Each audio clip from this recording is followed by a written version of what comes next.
Hi అండి, welcome to my channel Sita daily vlog. అందరు ఎలా ఉన్నారండి? బాగున్నారా? మీ అందరూ బాగుండాలని పూర్తిగా కోరుకుంటున్నాను. నేను పండు మిరపకాయ పచ్చడి చేస్తున్నానండి. చేసి తొడియాలు ఉన్నప్పుడే కడిగేసుకొని శుభ్రంగా ఆరిపోయాక తొడియాలు తీసుకోవాలన్నమాట. నేను అలాగే చేసి పెట్టానమాట.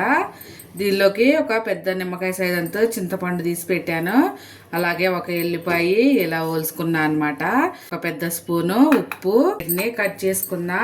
పండు మిరపకాయ పచ్చడి చాలా బాగుంటుందండి. సైజుగా కోసుకొని పక్కన పెట్టుకోవాలి.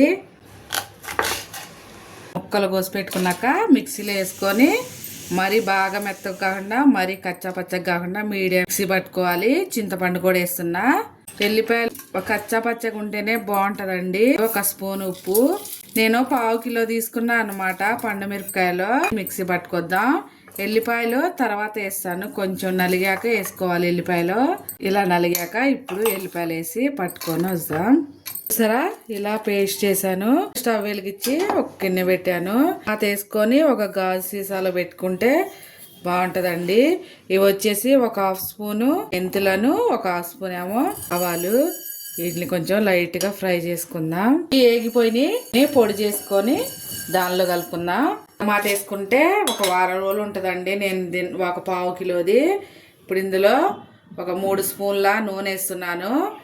నూనె వేడవనిద్దాం. నూనె వేడయ్యాక ఒక స్పూను ఆవాలను, జీలకర్ర కొట్టుకున్నాం కదా, మెంతులను, ఆవాల పొడి ఇది ఇందులో వేసి కలిపేస్తున్నా. ఒక 1/2 స్పూన్ అయిందండి.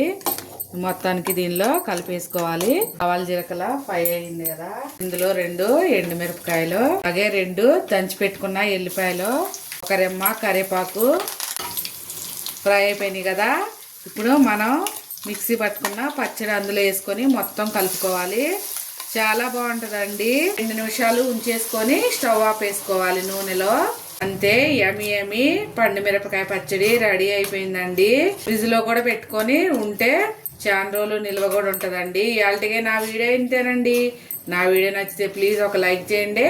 అలాగే నా ఛానల్ని సబ్స్క్రైబ్ చేసుకోండి.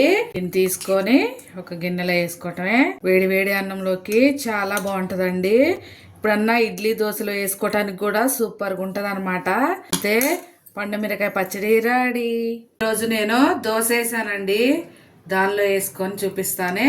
వేడి దోశలోకి అన్నా ఇలా పచ్చడిలో చట్నీ చేసుకోలేనప్పుడు ఇలా చేసుకుంటే బాగుంటుంది. చూసారా, చాలా బాగుందండి. కారం లేదు, చింతపండు సరిపోయింది. చక్కగా పుల్ల పుల్లగా కారం కారం చాలా బాగుంది. ఉంటా ఫ్రెండ్స్, మరో వీడియోతో మళ్ళీ కలుసుకుంటా. బాయ్.